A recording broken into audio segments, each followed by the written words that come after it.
దేవుని ప్రశస్తమైన నామమునకు మహిమ ఘనత ప్రభావములు కలుగునుగాక.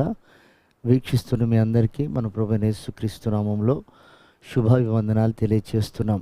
ఈరోజు మన దేవుని మహిమ కలిగిన మాటలు 31వ దావీదు కీర్తన 19వ వచనం. యెహోవా యందు భయభక్తులు గలవారి నిమిత్తము నీవు దాచి ఉంచిన మేలులు ఎంతో గొప్పవి. ప్రియ దేవుని బిడ్డలారా, దేవుని యందు భయభక్తులు కలిగినప్పుడు దేవుడు కొన్ని మేలులు దాచిపెట్టాడు. అవి ఎంతో గొప్పవి అని బైబిల్ సెలవిస్తుంది. అయితే భక్తి అందరూ చేస్తారు, లోకులు కూడా భక్తి చేస్తారు, మనకన్నా నిష్టగా చేస్తారు, ఆచారక్రమంగా చేస్తారు. అలాగే మన దగ్గర భక్తి చేసేవాళ్ళు ఉన్నారు, కానీ భయముతో కూడిన భక్తిని దేవుడు ఆశిస్తున్నాడు. భయము అంటే ఆజ్ఞలను శిరస వహించటం. భయపడుతూ భక్తి చేసినప్పుడు కొన్ని మేలులు దేవుడు దాచాడు. చూడండి, పరిశుద్ధతను గూర్చిన భయం యోసేపుకుంది. ఆ భయముతో భక్తి చేశాడు యోసేపు. నేను పరిశుద్ధతను పోగొట్టుకుంటే నా దర్శనం పోతుంది, నేను పరిశుద్ధతను కోల్పోతే దేవుడు నాకు తోడుండడు, నేను పరిశుద్ధతను కోల్పోతే దేవుడు నాకు ఇస్తానన్నటువంటి ఘనతను ఇవ్వడు అని అతను భయముతో పరిశుద్ధం దగ్గర కాపాడుకొని భక్తి చేశాడు. కనుకనే ఐగుప్తు దేశం అంతటికీ రాజయ్యాడు. అలాగే షడ్రక్ మెషక్ అబేద్నెగోలు ఉన్నారు. వారు భయముతో కూడిన భక్తి చేశారు.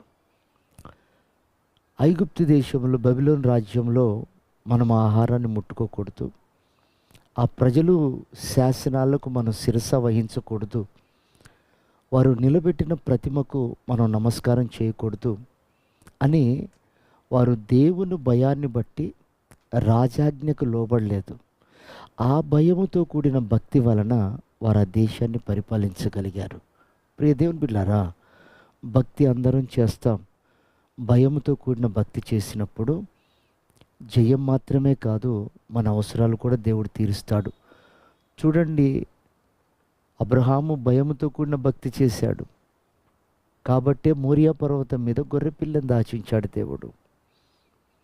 అలాగే భక్తులైన వారు ఎంతోమంది భయముతో కూడిన భక్తి చేసినప్పుడు వారి రాజ్యాలు స్థిరపరచబడ్డాయి, సమాధానం అనుగ్రహించబడింది, దేవుడు వారి సింహాసనాలను స్థిరపరిచాడు. కనుక ప్రియమైనటువంటి దేవుని బిడ్డలారా, మనకు ఆశీర్వాదాలకు వారసులగుటకు దేవుడు మనల్ని పిలిచాడు. ఎన్నో గొప్ప మేలులు, సమాధానం ఒక మేలు, ఐశ్వర్యం ఒక మేలు, ఐక్యత ఒక మేలు, సిరి సంపదలు ఒక మేలు, దైవ స్వభావాలు ఒక మేలు, దైవ చిత్తము జరిగించటం ఒక మేలు. ఇవన్నీ భక్తిపరులు చేయలేరు, కానీ భయముతో కూడిన భక్తి చేసినప్పుడు మనం చేయగలుగుతాం. మన పితరులు మనకు మాదిరిగా ఉన్నారు. అందుకే ఇంత గొప్ప సాక్షి సమూహము మనకు తోడుగా ఉండగా విశ్వాసానికి కర్త అయిన క్రీస్తు వైపు చూచుచూ ఈ పరుగు పందెంలో ఓపికతో పరిగెత్తండి అని ఉంటుంది. కనుక ఈ ఉదయకాలం వీక్షిస్తున్న ప్రియ దేవుని జనాంగమా, మనము భక్తి చేస్తున్నామన్న భ్రమలో కాకుండా ఆజ్ఞలతో కూడిన, శాసనాలతో కూడిన, నిష్ఠతో కూడిన, క్రమాలతో కూడిన భక్తి చేసి ప్రభు అనుగ్రహించు మేలులను పొందుకొని ఆయన రాకడకు సిద్ధపడదాం. ప్రభు అట్టి కృప మనందరికీ దయచేయను గాక. ఆమెన్.